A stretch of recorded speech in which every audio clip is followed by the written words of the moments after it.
अस्सलाम वालेकुम नाज़रीन, मैं हूं आपकी मेज़बान ईमान नवाज और आप देख रहे हैं जुर्म कहानी, वो प्रोग्राम जहां सच्चाई चीख चीख कर बोलती है और खामोशी मुजरिमों की सबसे बड़ी साथी बन जाती है। क्या हम एक ऐसे माशरे में जी रहे हैं जहां कानून सिर्फ ताकतवर की दहलीज पर सजदा करता है, जहां मजलूम की फरियाद दीवारों से टकरा कर लौट आती है। रोज एक नया जुल्म, हर सुबह एक नया नोहा और हर रात एक नई बेबसी।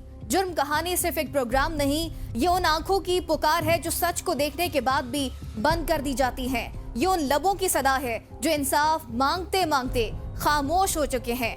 आज हम एक ऐसे जुर्म की हकीकत से पर्दा उठाएंगे जो सिर्फ कानून की कमजोरी नहीं, हमारे ज़मीर की खामोशी का भी मातम है। ये दास्तान है जुल्म की और सवाल है हम सब से, क्या हम फिर खामोश रहेंगे या सच्चाई के साथ खड़े होंगे? आइए चलते हैं उस सच की तरफ जिसे छुपाने की बहुत कोशिश हुई, मगर जुर्म कहानी में कोई हकीकत छुप नहीं सकती। सच का सफर हमेशा अंजाम के अंधेरों तक ले जाता है, वो अंधेरे जहां ना इज्जत बाकी रहती है, ना सुकून और ना आजादी। फैसलाबाद के थाना एयरपोर्ट के इलाके में एक ऐसा वाकया सामने आया जिसने एक बार फिर ये एहसास दिलाया कि गलत तरीके से पैसा कमाने की हवस किसी तरह इंसान को कानून की गिरफ्त तक पहुंचा देती है। पैसे की हिर्स इंसान को हथकड़ियां लगवा देती है। आज की जुर्म कहानी में इसी तरह का वाकया हम आपको बताने जा रहे हैं। फैसलाबाद का थाना एयरपोर्ट, जहां पे एक गवर्नमेंट एम्प्लॉई जो कि घर से जॉब के लिए निकला, उसे नामालूम अफराद ने एड्रेस पूछने के बहाने उसको अगवा किया और नामालूम जगह पर ले गए। उसके बाद उन्होंने इंटरनेशनल व्हाट्सएप नंबर से उनकी फैमिली से 9 करोड़ तवान की डिमांड की। इस हवाले से उनकी फैमिली ने 15 पे कॉल की। उसके बाद का हम एसपी इकबाल टाउन, डीएसपी और मगवी से जानते हैं कि उनको किस तरह से रिकवर किया गया और मुल्ज़मान को कैसे गिरफ्तार किया गया। हमारे साथ रहिएगा। ये आपको मैंने बताया कि ये हर पहलू से हम तफ्तीश कर रहे थे और उसमें रवायती तरीक़ेकार भी शामिल था, हमारा जो टेक्निकल तरीक़ाकार है वो भी शामिल था, और उसमें कोई ऐसा पहलू नहीं था जिसके लिए हमने अलहदा से टीम नहीं बनाई हुई थी। इसके ये सीपीओ साहब ने फौरी तौर पे मेरी सरबराही में, डीएसपी साहब साथ शामिल थे, एसएसपी साहब इन्वेस्टिगेशन इसको सुपरवाइज कर रहे थे। इसमें हमारे जो सबसे मौसर जो विंग है वो हमारी जो टेक्निकल टीम है सीडीयू ब्रांच, उसमें जावेद था, जावेद के साथ हमारे साथ था सब इंस्पेक्टर और फराज था। ये हमारी टेक्निकल टीम थी। इसके अलावा SHO Samanabad, SHO factory area, SHO हमारा जो था ठीकरी वाला वाजिद, वो शामिल था, और यकीनी तौर पे जो सबसे ज़्यादा ज़िम्मेदारी मुतलका एसएचओ की थी, एसएचओ एयरपोर्ट शाहद, वो भी अपनी टीम। ये इतनी सारी टीमें हर पहलू पे तफ्तीश कर रहे थे और हर एक टीम एक अलहदा पहलू, एक अलहदा आस्पेक्ट को इन्वेस्टिगेट कर रही थी और फॉलो कर रही थी। और अल्हम्दुलिल्लाह हमने 48 घंटों में मगवी को बाजियाब करवा लिया था, और इन्हीं 48 घंटों में हमने ट्रेस भी कर लिया था। फिर उन तक पहुंचने में हमें मुसलसल कोशिश करना पड़ी, मुसलसल जिद्दोजहद करना पड़ी, और उसके लिए हमें तकरीबन 90 घंटे मुसलसल ये मेरी टीम जागी। और ये गाड़ियों पे, प्राइवेट हालत में, पूरे आप यकीन करें कि चनियोट और फैसलाबाद के मुख्तलिफ जगहों पे, और ये मेरी टीम महव कार थी और मसरूफ़ अमल थी।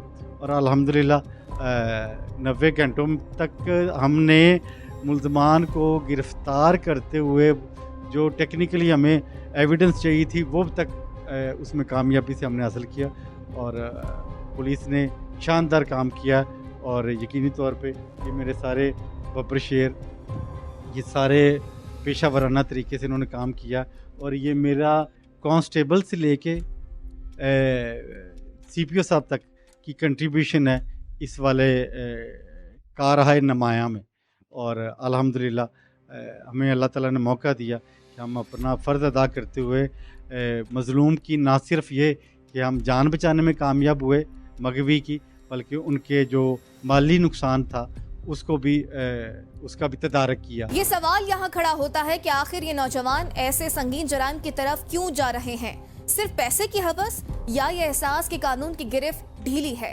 क्या ये वही रविश नहीं जो हमने पहले बड़े बड़े केसेस में देखी, जहां अगवा बराए तावान के गिरोह शहरों में खुलेआम सरगर्म रहे?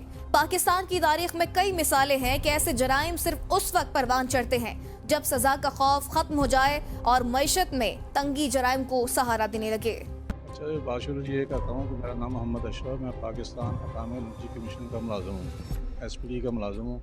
और मैं रूटीन के मुताबिक जब मैं ऑफिस जा रहा था, घर से निकल गए तो मुझे रास्ते में नामू अफराद ने बाई चांस रोका। उन्होंने मुझे पूछा कि यार वो ये एफआईए का दफ्तर किधर है। तो इसी दौरान उन्होंने मुझे पिस्टल गन लगा के मुतशद्दिद करके खींच के मुझे अपनी गाड़ी में डाल लिया और मुझे नामालूम जगह पे लेके चले गए।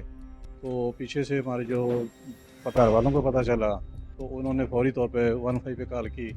तो फौरी तौर पे जो है ना पुलिस का अमला वहाँ पे आ गया, तो कार्रवाई शुरू हो गई। फौरी तौर पे गाड़ी ट्रेस ली है, फिर वो जितनी भी कार्रवाई की है ना बहुत अच्छी तरीके से की है। सीपीओ साहब की कामयाबी, उन्होंने सीपीओ साहब ने, एसपी साहब, डीएसपी साहब, एसएचओ साहबान जितने भी थे, इन्होंने बहुत टेक्निकल तरीके से, बहुत अच्छे तरीके से इन्होंने मुझे खैर वाफिया के साथ। फैसलाबाद सिटी जो है ये आपको पता है टेक्सटाइल सिटी है, कमर्शियल हब है। ये एक पॉइंट बड़े इंपॉर्टेंट है कि 2025 में पूरे फैसलाबाद डिस्ट्रिक्ट में सिर्फ 2 अगवा बराए तावान हुए हैं। एक अगवा बराए तावान आज से 4 मंथ्स बैक हुआ है, जिसमें एक MBBS डॉक्टर को अगवा किया गया और तावान डिमांड किया गया। और फैसलाबाद पुलिस ने बड़ी एफर्ट्स करके वो बंदा रिकवर भी किया और क्रिमिनल्स जो हैं, जो कि एक मनी हेस्ट जो ड्रामा था, वो सीरियल था, उससे मुतासर होकर उसने वो अगवा किया था, वो रिकवर किया और क्रिमिनल्स बड़े डिस्करेज हुए। और सेकेंडली ये जो है बड़ा इंपॉर्टेंट था कि यहाँ पे पाकिस्तान एटॉमिक एनर्जी कमीशन का एक जो बंदा था वो अगवा हो गया था और डिमांड उन्होंने की। और ये सेकेंड टाइम फिर फैसलाबाद डिस्ट्रिक्ट पुलिस ने जो दूसरा वक्त हुआ था उसमें भी इस तरह क्रिमिनल्स को चेस करके इनको अरेस्ट किया और ये उनको नाकाम बनाया। तो ये फैसलाबाद पुलिस की बहुत बड़ी कामयाबी है और इसमें अवाम में ये एक ट्रस्ट डेवलप होना चाहिए कि अगर कोई इस टाइप का इतना सेंसेशनल क्राइम करेगा तो वो भी फैसलाबाद पुलिस के हाथों बच नहीं सकेगा। मगर सवाल यही खत्म नहीं होता। ये केस तो हल हो गया, लेकिन असल सवाल यह है कि ऐसे जराइम की जड़ें कितनी गहरी हो चुकी हैं। जब एक आम शहरी सुबह घर से निकलता है तो उसके दिल में ये खौफ क्यों होता है कि शायद वो शाम को वापस ना आ सके? क्या ये हमारे निज़ाम तालीम और मईशत की नाकामी नहीं कि नौजवान आसान दौलत के लिए अगवा जैसे घिनौने रास्ते इख्तियार कर रहे हैं? और अगर हर बार पुलिस की बर वक्त कार्रवाई पर ही निसार करना पड़े तो फिर हमारे मुआशरे की हिफाजत के बड़े इदारे कहाँ खड़े हैं? लालच के अंधेरों में डूबी ये कहानी हमें ये सबक देती है कि कानून सिर्फ गिरफ्त ना करे बल्कि ऐसा खौफ भी पैदा करे कि कोई हाथ किसी बेगुनाह की इज्जत, जान या आजादी की तरफ बढ़ने से पहले 100 बार काम उठे, वरना ये सिलसिला चलता रहेगा और हम सब कल किसी और वाक़े के तमाशाई होंगे। नाजरीन, यहाँ लेंगे एक ब्रेक और ब्रेक के बाद फिर हाजिर होंगे, तो हमारे साथ ही रहेगा क्योंकि जुर्म कहानी अभी बाकी है।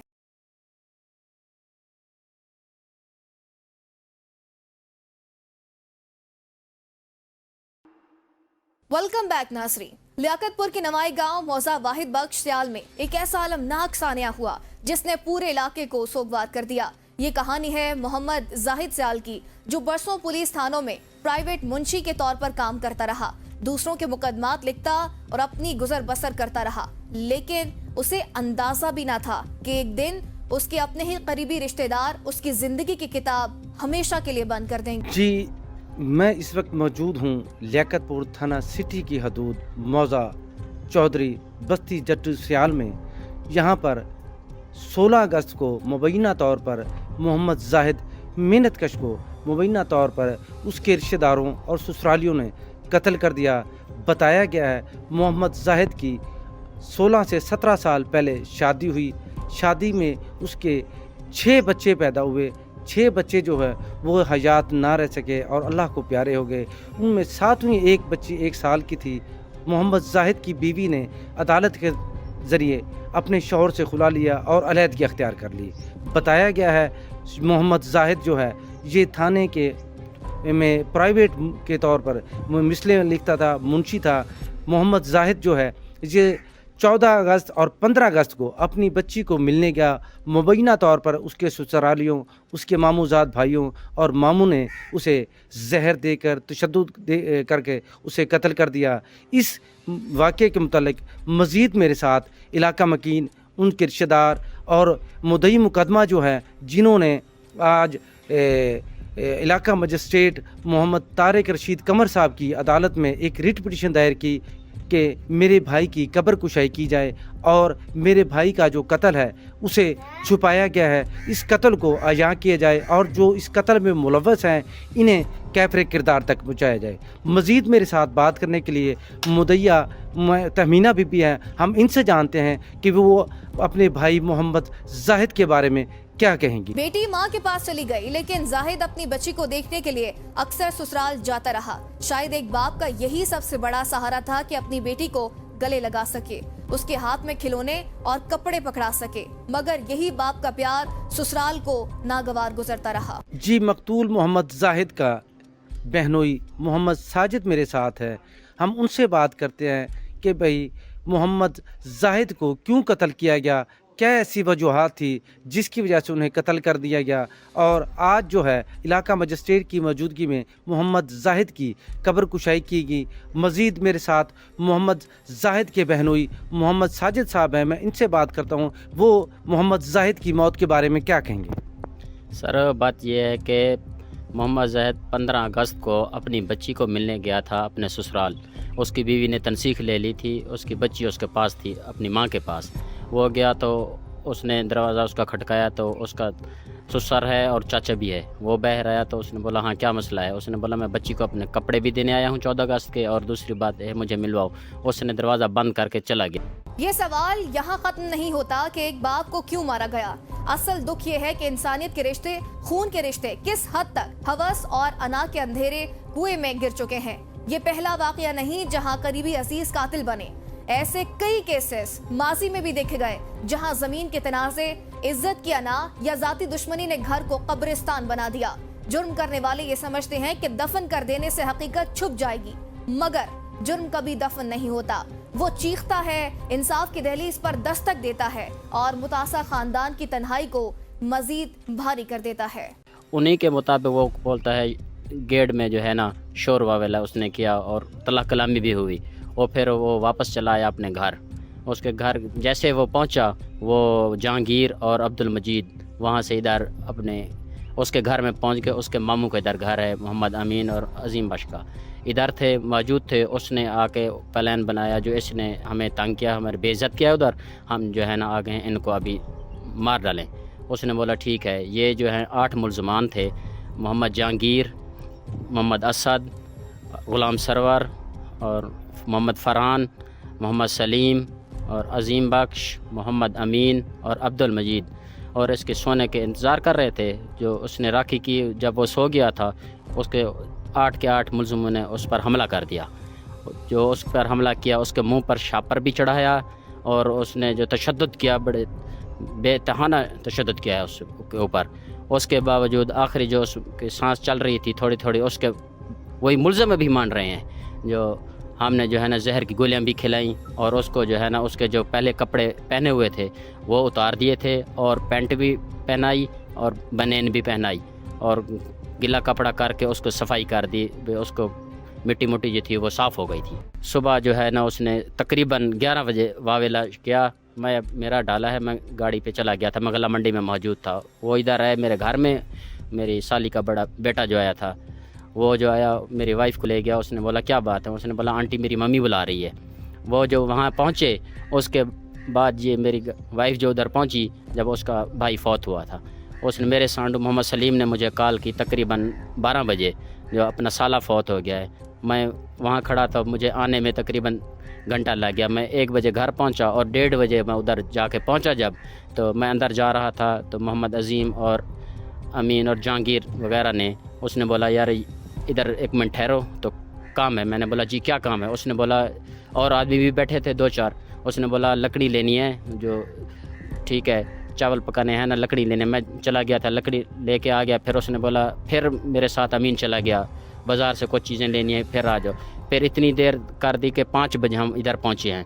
जैसे मैं वज़ू बना के चला गया तो उसने वहाँ से जनाजा उठाने के लिए चले गए अंदर, तो देखा मेरे मुंह पर उस पे स्याही आ रही थी। मैंने बोला ये क्या है? उसने बोला यार कुछ नहीं है। फिर उस जनाजा पढ़ाया, फिर मैं चला गया जनाजा कब्रिस्तान में, उधर दफन कर जैसे वापस आए तो मेरी वाइफ ने बताया जब घर हम वापस पहुँचे तो इसकी तो ऐसे डेथ हुई है। मैंने बोला कैसे? उसने बोला इसने मेरे मामू ने और कज़न ने, मेरे चाचू ने इनको कत्ल किया है। मैंने बोला हमें उसने नहीं बताया। मैंने तो पूछा है, उसने बोला तुम्हें नहीं बताया, मुझे सारा पता है, मुझे उसने मुलज़िम ने ख़ुद बताया है कि ऐसे ऐसे मारा है। मैंने बोला ठीक है। तकरीबन 9:30 बजे हम घर पहुँचे, 10 बजे 10:30 बजे तकरीबन हमने 115 पे कॉल की और पुलिस यहाँ मौजूद आ गई थी। फिर हम मौके पर चले गए थे। वहाँ से जो है इनसे कोई भी मुलज़िम वहाँ मौजूद थे लेकिन घर में, लेकिन उधर से जैसे भी पुलिस गई तकरीबन 30-31 मुलाजिम थे, 2 डाले थे, लेकिन उधर कोई बाहर नहीं निकला जो आके पूछे जो भी क्या मसला है, पुलिस जो आई हुई है। मेरा यही हक़ है कि DPO से अपील है हमें इंसाफ चाहिए, SSP इन्वेस्टिगेशन से अपील है हमें इंसाफ चाहिए, और DSP सर्कल लियाकतपुर से हमारी अपील है हमें इंसाफ चाहिए, SHO सिटी लियाकतपुर से भी हमारी अपील है हमें इंसाफ चाहिए। इसने बड़ा जुल्म किया। अदालत ने हुक्म दिया और लाश के सैंपल लेकर फोरेंसिक लेबोरेटरी भिजवा दिए गए। तहमीना बीबी ने यह भी बताया कि कातिलों ने उसे जान से मारने की धमकियां दी मगर उसने खामोशी कबूल न की। ये कहानी सिर्फ एक कत्ल की नहीं बल्कि एक पूरे निजाम की नाकामी की कहानी है। सवाल ये है कि कब तक हमारे देहात और कस्बे खूनी झगड़ों की भट्टी में सुलगते रहेंगे, कब तक अदालतों के फैसले रिपोर्टों की भेंट चढ़ते रहेंगे और कब तक मुतासा खानदान इंसाफ की दहलीज पर तन्हा खड़ा इंतजार करता रहेगा। ये लम्हा फिक्रिया है कि जब करीबी रिश्ते ही खून के प्यासे बन जाएं तो फिर इंसान अपनी पनाह कहां तलाश करे। जी, इस वक्त मकतूल मोहम्मद जाहिद का कज़न मोहम्मद साबिर भी मेरे साथ है। इनसे बात करते हैं कि वो मोहम्मद जाहिद की मौत के बारे में क्या जानते हैं और वो क्या मुतालबा करते हैं कि जो कातिल हैं उन्हें सज़ा दी जाए, और जो जाहिद है इसकी मौत किस तरह हुई। मेरा नाम मोहम्मद साबिर है। मकतूल मोहम्मद जाहिद मेरा कज़न लगता था। उसको बहुत तशद्दुद और करके मारा गया, उसको जहर भी दी गई। हम आला हकाम से करते हैं कि इनको सख्त कार्रवाई करके इनको कड़ी सज़ा दी जाए। मोहम्मद जाहिद का केस बताता है कि जुर्म छुपाया जा सकता है मगर इंसाफ की तलब दबाई नहीं जा सकती। अब फैसला इदारों को करना है कि वो इंसाफ को जिंदा करते हैं या फिर उसे भी दफातर की फाइलों में दफन कर देते हैं। नाज़रीन, यहाँ लेंगे एक ब्रेक और ब्रेक के बाद फिर हाजिर होंगे, तो हमारे साथ ही रहेगा क्योंकि जुर्म कहानी अभी बाकी है।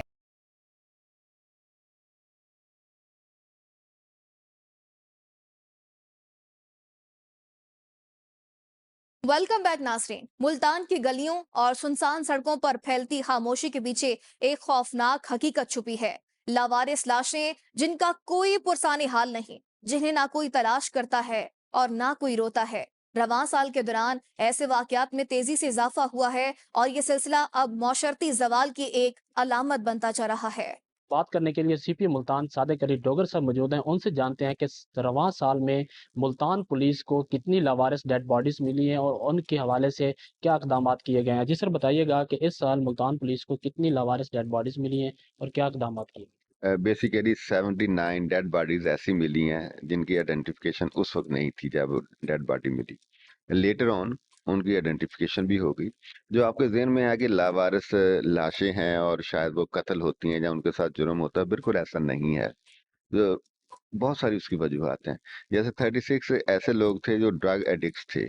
ड्रग एडिक्ट्स की फिर हमने पहचान कराई सोशल मीडिया के जरिए से। उसमें 16 की नहीं हो सकी, 20 की आइडेंटिफिकेशन होगी। उनका कि बुरसा के हमें दे दिए। सोचने की बात है कि आखिर ये मुआशरा किस समत जा रहा है। ये लाशें सिर्फ मौत की दास्तान नहीं बल्कि जिंदा इंसानों के मरने से पहले मर जाने का सबूत हैं। सवाल यह है कि आखिर कब तक हम इन मुस्लिमों को यूं ही बेयारो मददगार छोड़ते रहेंगे? कब तक ये नौजवान नशे की चुंगल में जिंदगी से महरूम होते रहेंगे? ये महज जुर्म नहीं बल्कि एक जहनी बीमारी है, एक इज्तिमाई बेहिसी है जिसमें हम सब शरीक हैं। कोई है जो सोचे कि ये लाशें हमें क्या पैगाम दे रही हैं? तो बहुत सारे लोग ऐसे हैं जो एक्सीडेंट में जिनकी डेथ हो जाती है। ये एक तरह से कैपिटल सिटी है, साउथ पंजाब का कल्चरल और बिजनेस सेंटर। बहुत सारे लोग बाहर से आते हैं और उनके पास शनाख्त के डॉक्यूमेंट्स अमूमन नहीं होते हैं। एक्सीडेंट्स में 16 लोगों की डेथ हुई जिस में से 4 लोगों की पहचान नहीं हो सकी। इसी तरह बेगर्स मुख्तलिफ चौराहों पे बैठे होते हैं, नेचुरल डेथ हो जाती है, तो बेगर्स 2 हैं जिनकी पहचान नहीं हो सकी, बाकी 12 की पहचान हो गई है। और बहुत सारे एक कॉल चलती है कि जी एक डेड बॉडी मिली है, मुसाफिर, चलने वाले, यहाँ पे रहने वाले, उनकी नेचुरल डेथ भी होती हैं। नेचुरल डेथ में 16 थी, 16 में से 4 जो ऐसी हैं जो अभी तक आइडेंटिफाई नहीं हो सकी। अगर सवाल यहाँ खत्म नहीं होता, ये सिर्फ अदादोशुमार नहीं, ये वो दास्तानें हैं जिनके पीछे गुर्बत, नशे और बेरोजगारी जैसे अवामिल छुपे हैं। माहिरीन सेहत खबरदार कर रहे हैं कि नौजवान नस्ल में नशे की लत खतरनाक हद तक बढ़ चुकी है और ये मसला सिर्फ तिबी नहीं बल्कि समाजी बहरान में ढल चुका है।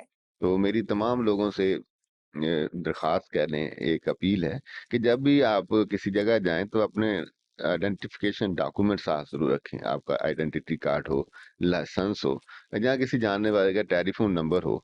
अगर ये किसी के पास डॉक्यूमेंट नहीं भी है, एक पर्ची पे अपना एड्रेस लेके आ जाए, क्योंकि मौत का तो पता नहीं, किसी वक्त भी आ सकती है, एक्सीडेंट हो सकता है। तो ये मामलात हैं। ये बढ़ती हुई लावारिस लाशें हमारे इदारे और समाज के लिए एक कड़ी वार्निंग है। अगर आज भी रियासत और मौशरा आंखें बंद रखें तो कल ये खामोश लाशें शोर मचाकर हमारे गिरबान पकड़ेंगी। क्या हमारे कानून नाफिज करने वाले इदारे इस संगीन मसले को महज फाइलों में दफन कर देंगे या कोई मौसर कदम उठाएंगे? और सबसे बढ़कर, क्या हम एक जिंदा मौशरा बनने का हौसला रखते हैं या फिर यूं ही अपने गली कूचों में बिछी लाशों को देखते रहेंगे? सर ये भी बताइएगा कि जिनकी शिनाख्त नहीं हो सकी उनका क्या प्रोसीजर किया गया है, उनको सुपुर्द खाक कैसे किया गया? उसका अमूमन हम अपने फंड से अरेंज करते हैं, उनकी डेड बॉडी हम दफना देते हैं मानतन, और सोशल मीडिया पे जो है उसको देते हैं। फिर एक पुलिस फाइल तैयार होती है, 174 जो CRPC है वो ऑथोराइज करता है पुलिस को, हम उसका पोस्टमार्टम कराते हैं। पोस्टमार्टम से ये बात सामने आती है क्या इसका मर्डर हुआ, तशद्दुद हुआ या नहीं हुआ, तो उसकी बुनियाद पे फिर आगे डिसीजन करता है कि कौन सा कोर्स ऑफ एक्शन लेना है। अगर पोस्टमार्टम में ये बात सामने आ जाए कि इस पे तशद्दुद हुआ है, जहाँ गोली लगी है, तो हम उस पर कार्रवाई करते हैं। फिर नामौजूद बच्चे, एलिजिबल चाइल्ड, लोग उनको छुपाने के लिए फेंक देते हैं। 4 ऐसी डेड बॉडीज हैं जो कि नामौजूद बच्चों की थी।